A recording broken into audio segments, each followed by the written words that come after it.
Onde Deus está quando tudo parece desmoronar? Essa é a pergunta que muita gente se faz quando, em meio a orações e dúvidas, só encontra silêncio e confusão. Dúvidas que, claro, crescem na mesma medida que o caos e que nos fazem pensar que nada parece fazer sentido. Mas eu te garanto, no meio dessa confusão, Deus está trabalhando. Nesse vídeo eu vou te mostrar como confiar em Deus quando tudo parece perdido. Mesmo que você tenha aquela sensação de que Ele está distante, de que Ele te abandonou no meio de seus desafios. Então, fica comigo até o fim desse vídeo, que eu tenho certeza Deus tem uma palavra para você. Eu sou Pedro Amâncio e você está no Crente Sem Frescura.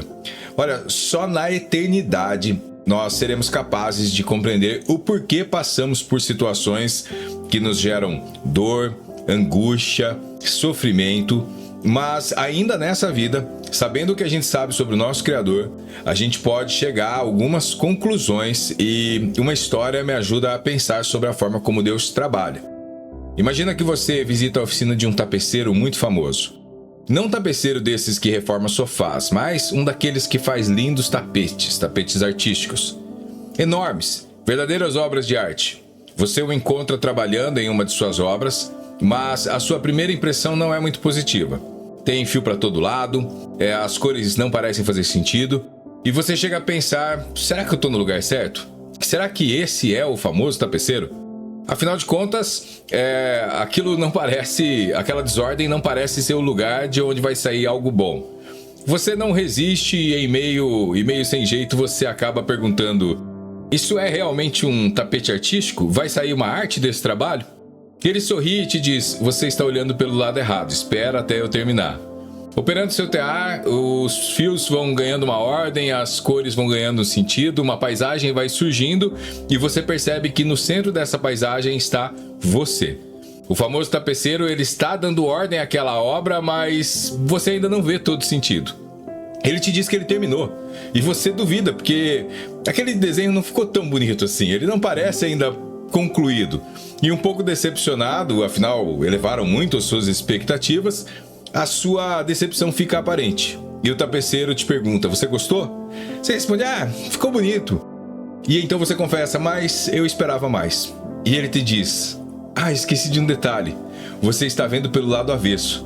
Ao virar o tapete, você vê uma obra magnífica e tudo aquilo que parecia sem sentido, com as cores apagadas e traços mal definidos, se revela um desenho perfeito, cuidadosamente planejado, e no desenho uma visão profética do seu futuro, do futuro que você sonha viver.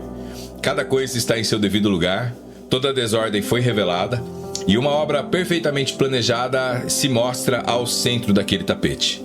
E enfim, você compreende que tudo que parecia confuso e sem sentido fazia parte de um plano maior, de um plano perfeito, cheio de detalhes. A obra é tão magnífica que você não sabe nem como expressar a sua emoção. O tapeceiro, vendo a sua reação, apenas sorri e diz, assim é a vida. Muitas vezes você olha ela apenas pelo lado avesso do tapete. Vê os fios embaraçados, as cores fora do lugar e acha que tudo é desordem. Mas o Criador vê do outro lado. Ele vê o lado certo, o lado de onde ele está trabalhando. Só ele pode compreender enquanto a obra ainda não está completa. E sabe o que é mais bonito nisso tudo? Essa obra é única, ela é feita exclusivamente para você. Cada fio, cada nó, mesmo os que pareciam errados, tinham um propósito. Essa história nos ajuda a refletir sobre como Deus trabalha em nossas vidas. Às vezes as dores, os fracassos, os atrasos e até coisas que julgamos injustas são como os fios que, pelo nosso olhar limitado, não fazem sentido. Mas Deus, o tapeceiro do nosso destino, Ele está tecendo algo maior, algo que será plenamente compreendido quando a obra estiver completa. Na eternidade, quando finalmente a gente vê as coisas pelo lado certo da nossa história, perceberemos que cada detalhe tinha um propósito e que o tempo todo o Senhor estava cuidando de cada um de nós, nos direcionando e criando situações onde o propósito dele pudesse se cumprir em nossas vidas. Até lá, cabe a mim e a você confiar nas palavras de Jesus lá em João 5,17, quando ele disse, meu Pai está trabalhando e eu também. Mesmo quando nada parece fazer sentido e os problemas parecem sem solução, creia nessa palavra. Confie no tapeceiro do nosso destino. Confie que Deus está trabalhando porque Ele nunca abandona a sua obra. Eu já vou continuar essa mensagem, mas eu acho que você já percebeu que o meu objetivo aqui no Crente Sem Frescura é trazer valor e direção para a sua vida. Então, já curte esse vídeo para dar aquela força pro canal e também se inscreve aqui no canal para não perder nenhum conteúdo. Olha, quando nós estamos no meio das turbulências da vida e temos a sensação de que nada está acontecendo, a gente se sente como se Deus tivesse se esquecido da gente. Só quem já viveu o silêncio de Deus sabe do que eu estou falando. Mas você já viu um prédio sendo construído? Você sabe o que acontece antes de aparecerem aquelas colunas que vão sustentar o prédio? Antes que as paredes sejam construídas? Pois é, no local onde será o prédio, começa um trabalho que quase ninguém vê, que é o trabalho da fundação, o trabalho de colocar os alicerces. A base que sustenta um prédio, que sustenta todo aquele edifício. E quanto maior o prédio, mais profundas e sólidas precisam ser as suas fundações. Às vezes os caras trabalham no terreno por meses sem resultado aparente. Só quem conhece o projeto é que sabe o quão grandioso é a obra que está sendo preparada naquele lugar. Os alicerces são um trabalho no invisível, no subterrâneo. Ninguém vê e poucas pessoas dão valor, mas é justamente o que vai sustentar toda a estrutura daquele grande edifício. E comigo e com você não é diferente. Deus trabalha nos nossos fundamentos. A gente se engana ao achar que estamos preparados para viver a vida que sonhamos. Ou melhor ainda, a vida que Deus sonhou para mim e para você. Mas nós não estamos. Ele precisa trabalhar na nossa estrutura, nos nossos fundamentos. A gente precisa viver certas situações e histórias para ganharmos musculatura emocional e espiritual que vão nos sustentar no próximo nível de vida que vamos acessar. É só você se lembrar de José do Egito. A vida dele foi um grande agir invisível de Deus. Até ele se tornar governador do Egito, ele viveu um processo que à primeira vista parecia um desastre. Ele foi traído pelos próprios irmãos, foi vendido como escravo, acusado injustamente, e por isso foi parar em uma prisão. Para qualquer um, aquilo seria uma completa derrota, mas tudo estava acontecendo dentro da vontade permissiva de Deus. E o mais surpreendente, fazia parte de um plano maravilhoso para a vida de José. José ainda não sabia, mas o Senhor estava construindo alicerces invisíveis na alma e no espírito dele. Cada situação que ele viveu o ajudou a forjar o caráter, fortalecer a sua fé e preparou José para uma missão que ele nem imaginava. Deus usou os anos de anonimato, todas as injustiças que ele sofreu, e dessa forma foi ensinando ele a lidar com poder, a administrar recursos e, o mais importante, a confiar plenamente no plano divino. E no momento certo, só no momento certo, o silêncio de Deus foi rompido de uma forma surpreendente. E um homem que foi vendido como escravo por seus irmãos se tornou governador do Egito. E foi o responsável por salvar milhões de pessoas da fome, inclusive a sua própria família. A história de José ela é muito linda, mas ela nos faz pensar o seguinte: e se José tivesse desistido no meio do caminho? E se ele tivesse encarado o silêncio de Deus como abandono e decidido se revoltar contra o plano divino? Aí ele nunca teria alcançado o propósito maior que Deus tinha para a vida dele. E então assim, a gente começa a perceber que Deus sempre está trabalhando, mesmo quando a gente não percebe. Por isso creia que Ele está fortalecendo os alicerces da sua fé, está te trazendo pessoas, está te trazendo paciência, Ele está te deixando mais forte. Ele tem todos os dias de suas vidas nas mãos dele. Ele tem o seu futuro preparado, ele já sabe tudo o que vai acontecer, ele sabe tudo o que ele precisa fazer na sua vida para que você viva esse futuro. Então assim, essa fase que você está passando, ela é uma fase dos fundamentos. É a fase onde você está ficando pronto para receber o que Deus tem para você. E essa maturidade que está sendo forjada em você é o que vai te capacitar a viver aquilo que Deus tem preparado para você. Sabe, cada lição, cada oportunidade que temos de amadurecer espiritualmente e emocionalmente é uma oportunidade de nos tornarmos mais parecidos com o Filho amado Jesus. Deus está investindo em você. Ele está preparando algo muito maior do que você imagina. O projeto que Deus tem para a sua vida é uma obra grandiosa.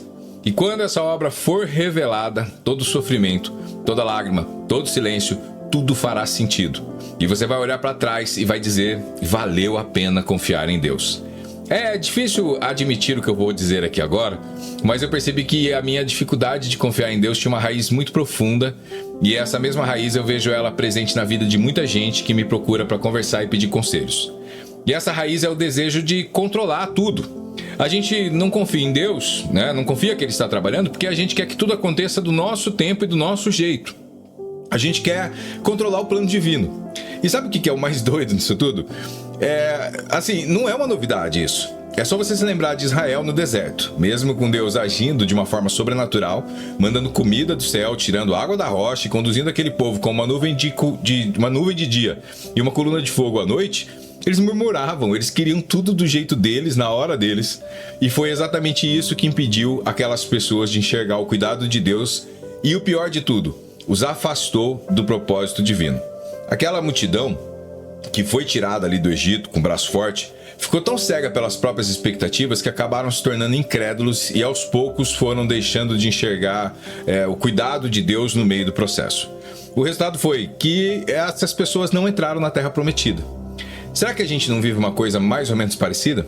Será que as nossas expectativas não correspondidas, que elas não podem estar nos afastando dos planos de Deus? Irmãos, a nossa falta de fé nos cega, e cegos pela própria ansiedade e desespero, a gente começa a tentar fazer as coisas com a força do nosso braço, mas é sem chance. Não é à toa que o livro de Provérbios nos desafia a confiar no Senhor de todo o nosso coração e não se apoiar no nosso próprio entendimento. Eu creio no poder do Espírito Santo e sei que ele já está agindo aí no seu coração. Ele já pode ter virado uma chave aí dentro da sua cabeça e você já está sentindo que as dúvidas indo embora e dando lugar à convicção de que Deus está trabalhando na sua história. Não é uma questão de evidências, é uma questão de fé. Porque aos seus olhos tudo ainda pode parecer confuso e sem sentido, mas da ótica do Senhor, tudo já está resolvido. Agora que essa certeza já está crescendo em você, a pergunta é: o que você deve fazer enquanto você espera a obra de Deus ser concluída? Deus espera que a gente tome algumas atitudes que demonstrem a nossa confiança nele. A espera não é passiva, ela é ativa e é nesse momento que você precisa se posicionar. E por isso eu quero te sugerir 3 passos fundamentais para você aplicar na sua vida durante esse processo de espera, mas um processo também de confiança. E o primeiro passo é: confie no invisível. Eu sei que é difícil, mas pare de se preocupar, sabe? Para de tentar ver os resultados agora. A ansiedade por respostas imediatas só nos cega para o que Deus está fazendo. Deus não está construindo algo pequeno na sua vida, algo descartável. Ele está criando algo eterno, algo que tem propósito e significado. Só que você vai precisar entender de uma vez por todas que isso que é grandioso leva tempo para ser construído. Mesmo que você não esteja vendo nada acontecer, mesmo no silêncio mais absoluto, Deus está aí, agindo nos bastidores, colocando os fundamentos corretos, trabalhando em você e por você. E por isso eu quero te dizer, confia, tenha fé. Afinal de contas é isso que a Bíblia nos ensina que é fé. A fé é a certeza das coisas que se esperam e a convicção de fatos que não se veem. A segunda coisa que eu quero que você faça é: alinhe-se ao ritmo de Deus. Sabe qual que é um dos maiores desafios que a gente tem? Se alinhar ao tempo de Deus. E isso exige que a gente ore mais, reclame menos. Não adianta a gente ficar murmurando, isso só nos afasta de Deus e nos distancia do plano dele para a nossa vida. Em vez disso, agradeça pelo que ele já fez e, além de tudo, pelo que ele está fazendo, te salvando de várias encrencas que você mesmo criou. Ele já fez isso na sua vida. Sabe, às vezes a gente não percebe que a gente tem muito motivo para agradecer, e a gratidão, ela é algo que nos ajuda a esperar no Senhor. Com um coração grato, a gente espera pela resposta que virá dele, a gente se lembra das promessas bíblicas de um jeito totalmente diferente. Isaías diz, os que esperam no Senhor renovarão suas forças, subirão como asas como águia, correrão e não se cansarão, caminharão e não se fatigarão. A espera no Senhor não é passividade, é um exercício de confiança. É acreditar que Deus nunca chega atrasado, que ele sempre chega na hora certa. O terceiro passo que eu quero que você aplique é encarar cada dia da sua vida como parte do plano de Deus para você. Olha só, Jesus não ressuscitou no sábado. O sábado foi um dia de silêncio, de uma aparente derrota, mas aquele dia fazia parte do plano do Senhor. Parecia que nada estava acontecendo, mas Deus estava trabalhando. O silêncio do túmulo, a tristeza dos discípulos, nada antecipava a vitória de Cristo. No domingo de manhã, a ressurreição provou que Deus estava agindo o tempo todo e que tudo, absolutamente tudo, estava em suas mãos. Assim também é em nossas vidas. Cada dia, mesmo os que parecem vazios e sem sentido, fazem parte de um plano maior. Por isso, eu quero te desafiar, confie. Confie no que o que você está vivendo hoje faz parte de um plano de Deus maior. Mesmo com todas as dificuldades, essa vida, esse desafio que você está enfrentando, está te levando para o propósito do Senhor. Esperar no Senhor é sim um desafio, mas também é uma oportunidade de viver o extraordinário. E no silêncio e na confiança que Deus que a gente coloca em Deus, a gente acaba sendo fortalecido nos nossos alicerces. Isso nos prepara para voar como águias e nos capacita a caminhar sem desanimar. Então lembre-se, mesmo quando você não vê nada, quando você não vê que Deus está trabalhando, Ele está alinhando cada detalhe do plano dele para a sua vida. Confie, ore mais, reclame menos e permita que Ele complete a obra que Ele começou em sua vida. E se você aprendeu algo nessa mensagem, se você tem algum pedido de oração, deixa ele nos comentários, porque lá a gente consegue formar uma comunidade para continuar essa conversa. Que Deus te abençoe e até o próximo vídeo.